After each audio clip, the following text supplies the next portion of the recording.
Hello and welcome to What's Up Stratford in the 2025 New Year's edition. And joining me on this special show is Mayor Martin Ritsma. Mayor Ritsma, thank you very much for joining me. And thank you for taking me the time. It's hard to believe a year is gone. A year is gone and we're back in council chambers. Mayor Ritsma, specifically in this gorgeous building, the City Hall, there's going to be a large project in 2025 on the exterior. Can you give us kind of an overview of what needs to be done? Certainly, and that's all around a $4.3 million reserve fund that we've put aside for this gorgeous facility. Probably the location that is most photographed when people come to Stratford, or residents of Stratford when they come for weddings. And so, yes, 4.3 million. And this year, they're particularly looking at bricks. Okay, so the brickwork around the windows themselves, roof.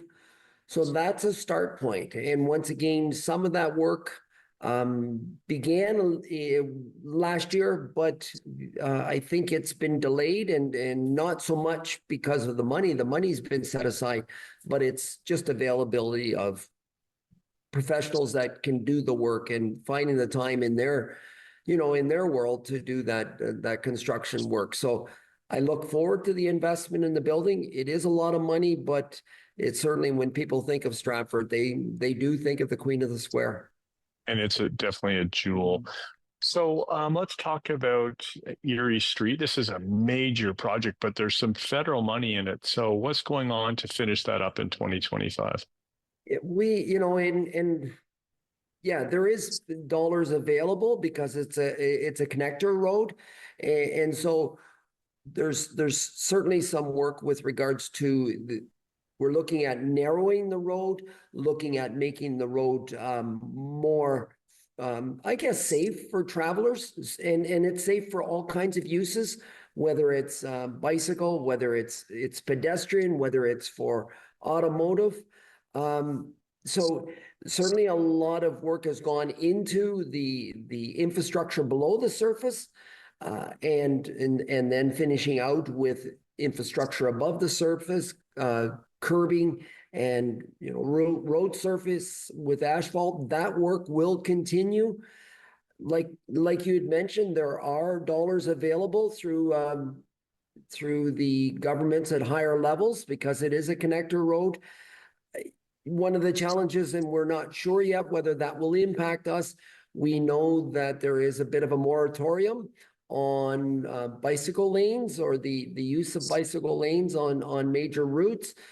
I don't believe that that's going to impact what we're doing, in Stratford, but we certainly have to gain permission from the province to move forward. But as I said, I think that's more directed towards larger municipalities that are being challenged with gridlock. And we're certainly blessed in the city of Stratford that we don't have that gridlock of what they might have in the GTA. They say the commute from Toronto to Toronto is now 1 hour. Well said. Thank you. Another connector road is Huron Street, because that goes out to Highway 8.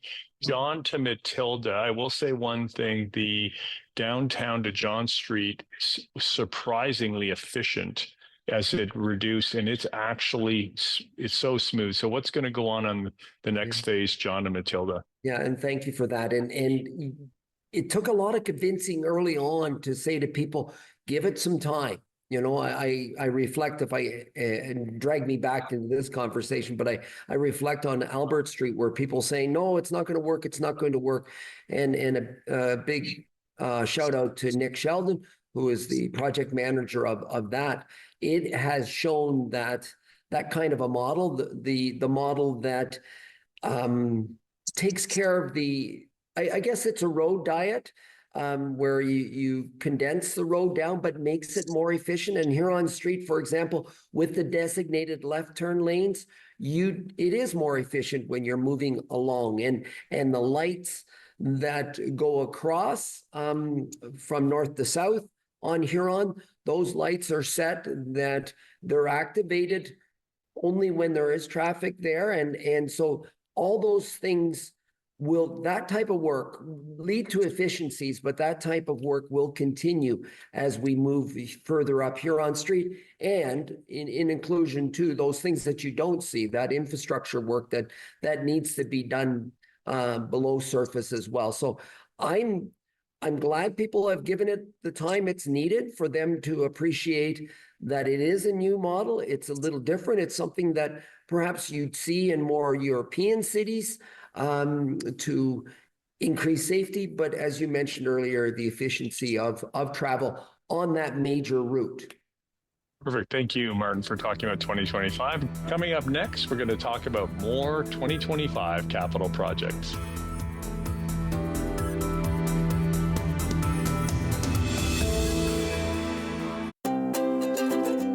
Hi, I'm Stacey Bester, the host of Sweet Occasions here on Rogers TV. I'm so looking forward to season 7, where we're serving up both sweet and savory dishes. I hope you'll tune in and enjoy all of the flavors that we have for you. And don't forget to make every day a sweet occasion.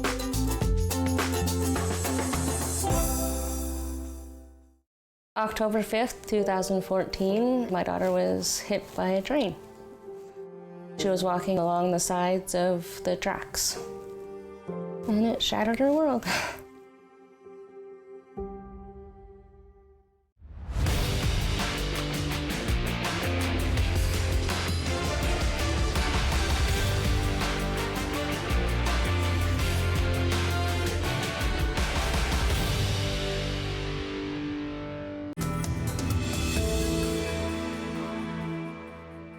Welcome back to our 2025 show with Mayor Martin Ritsma. We'll continue talking about 2025 projects. So let's talk about the Cirque track, which is a phenomenal facility. Yeah, and to go back to your point, we have some great things going on in 2025. I'm almost looking forward to 2026 to talk about the great things we did achieve in 2025, but certainly 2025, our goal is to make that facility, the track and the egress to the track, certainly more accessible. We know we have the OADA compliance piece that we're working towards in our community.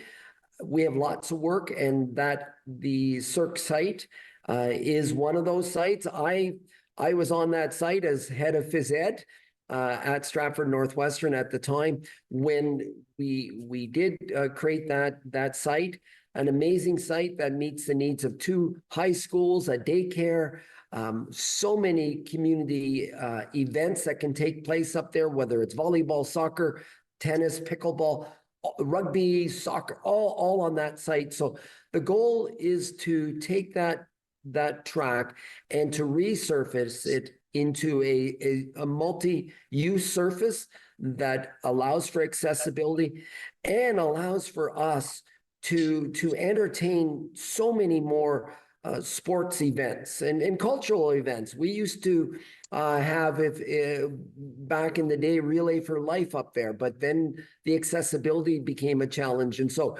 it will open the door for OFSA and regional para games on site.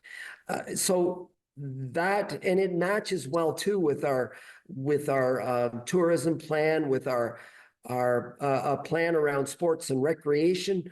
So I look forward, and the piece that will determine whether that's a 2025 project or 2026 is our successful grant applications around that. So new grant applications have come open with the provincial government, and I'm an optimist, and I believe that we will qualify for that grant, and with the partnership and I think there's opportunities, partnership with the city, perhaps with the 2 school boards, as I shared, that we can certainly make that a facility that could be used for residents of Stratford and invite other activities, other major provincial events to our city. Another great asset, I would call it a diamond of an asset, is the Rotary Rec Center. There's a significant heating, ventilation, air conditioning project scheduled. It's a 20-year-old facility, just assume that these things have just run out, so to speak? Absolutely. And that, once again, is a location that I was asked. I remember Howard Fahm calling me and saying, Martin, I'd like you to consider chairing that facility. And to that end, we have a beautiful facility there. And like you said, we're moving in with the HVAC systems. Once you get closing in on around 15 years, that's the lifespan. And so those need to be changed out.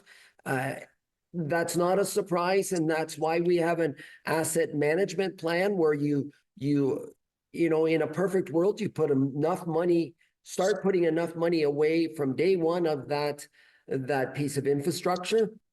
You start putting money away that you can draw on reserves to do work like this. And once again, you know, there could be grant dollars available, but work that's necessary to have a facility that's a year-round facility, whether it's warm weather or whether it's hot weather or cold. That, once again, is an investment we have to make to get the most out of that facility. Yeah, and it's so well used. Okay, lastly, let's talk about Avon to Avondale. It's over $5 million road project. What's going on there? Yeah, 5.6 million, and it was an intentional site for a photo op with our MPP Matthew Ray when he came into town and shared with us that we were going to be once again eligible for infrastructure dollars again this year, and those aren't earmarked for a particular project, but knowing that that was on our docket for 2025 and the importance of doing proactive work on a location like that, where we don't want infrastructure failure, because when we look at bigger centers across Canada, there was a huge infrastructure failure in Montreal, as you recall, and in Calgary, and those, you know, infrastructure failures are more costly with regards to inconvenience to our residents and more costly with regards to the tax base. And so when we look at Avondale, we look at a infrastructure that's in the ground that's you know, almost 100 years old. Those are the oldest infrastructures in town. It's just incredible how we have an aging community. We have to deal with these things, and it's not pretty because we don't see them, but we need to get them done. So thank you for sharing on that. Coming up next, we're going to talk about highlights in 2024.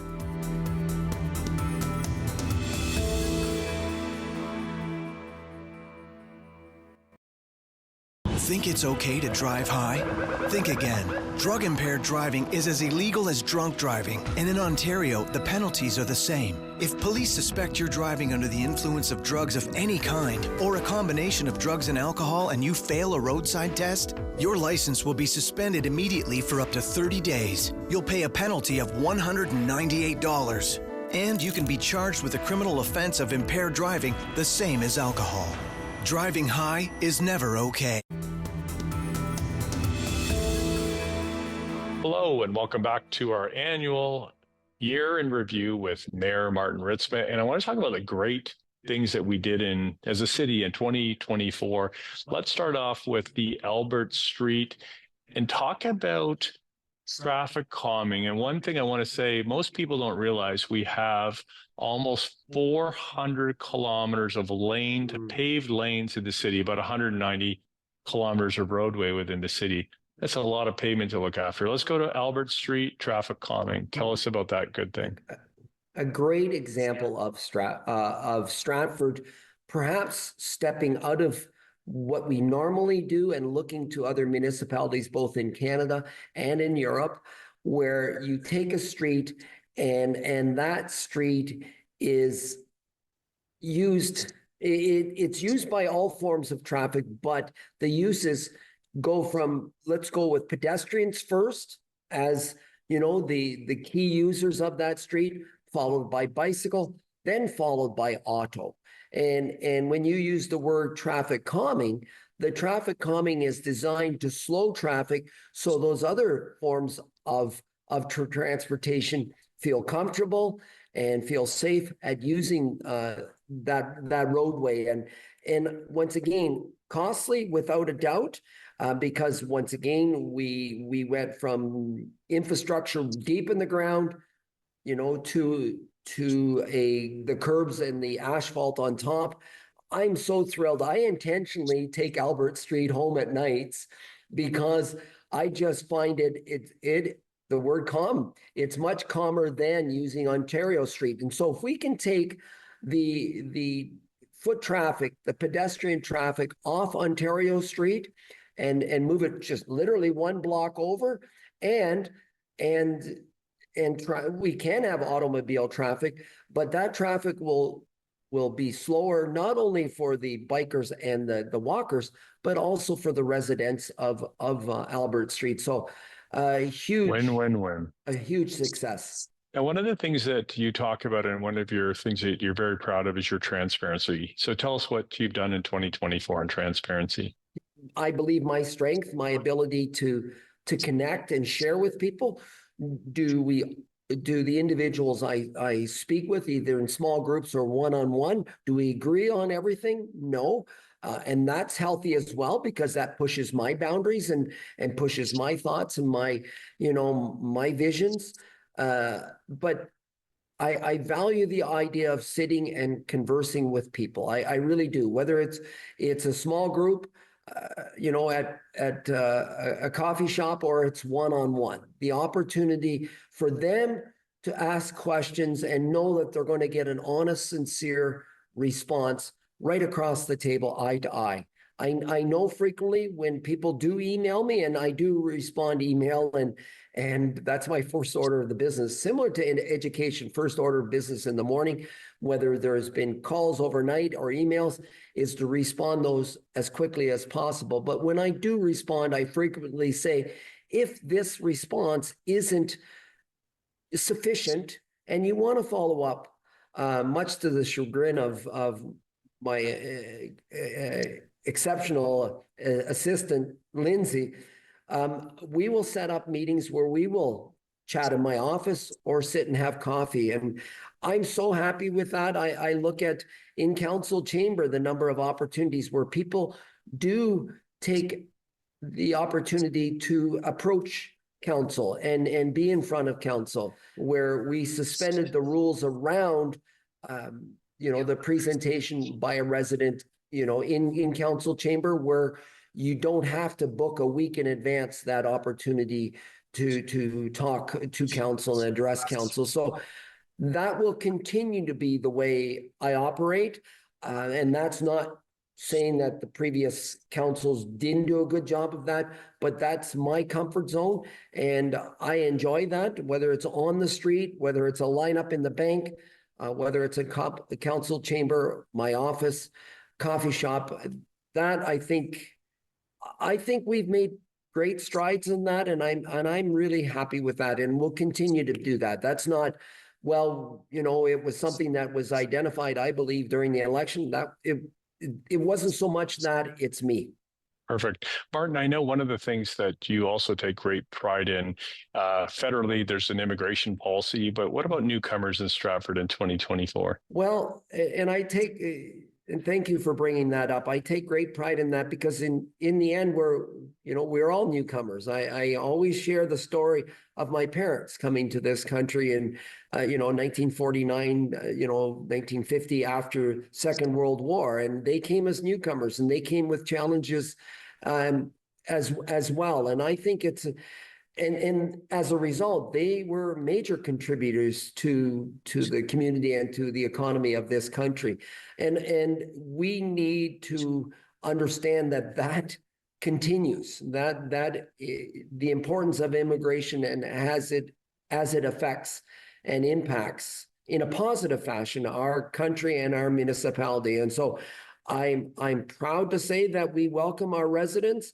This year I had the opportunity to have a mayor's breakfast for newcomers, followed up by a bus tour of the city, and followed up later in the day of different cultural groups presenting some of the highlights, whether it's poetry or dance from their culture. So we need to continue to do that, because if we don't provide those opportunities in our community, then those individuals that do come, it will be a short stay, and they will find places where they feel comfortable and they feel that they can identify and relate to the community. I go back to our council alone, and I think about a diverse council that we've never seen in the city of Stratford, which I think newcomers can look at our council and say, yes, I can identify with the men and women that serve on council. So I really take that work important as very important. And so I will continue to do that because it adds culture to our community, but we cannot change the idea around the economic impact in our community. You go into our factories, our local industry, wow. I was speaking just lately to a gentleman that 70% of his new hires are from India and Africa. It's skilled laborers that come and do robotic work in a factory setting that isn't what we traditionally think about when we close our eyes and think of factory settings. So once again, our immigration to Canada and to our region is important culturally, but certainly economically as well. Thanks for sharing that. Coming up next, we're going to talk about economic prosperity in Stratford. Every year, dozens of Canadians are killed or seriously injured because they take risks around railway tracks. Talk to your loved ones about rail safety. Visit stoptracktragedies.ca.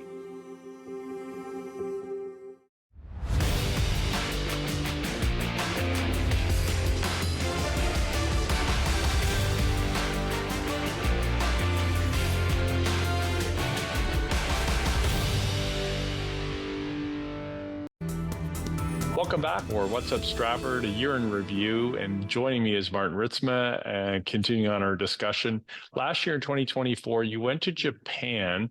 Tell us about why you would go as the mayor and what some of the great fallout of that would be. That was an important trip. We have many amazing industrial manufacturing companies in Stratford, and to highlight the fact that still about 65% of our economy in Stratford is manufacturing based, and so we have to continue to support that and promote that.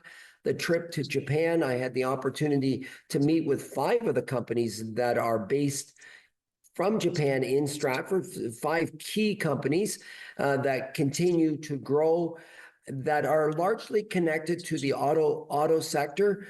So I had a chance to do that and a chance to meet other companies, potential companies.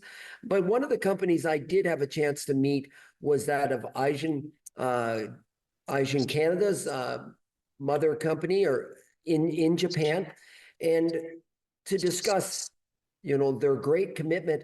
And this is so important with regards to the Japanese, and I want to talk about German companies as well.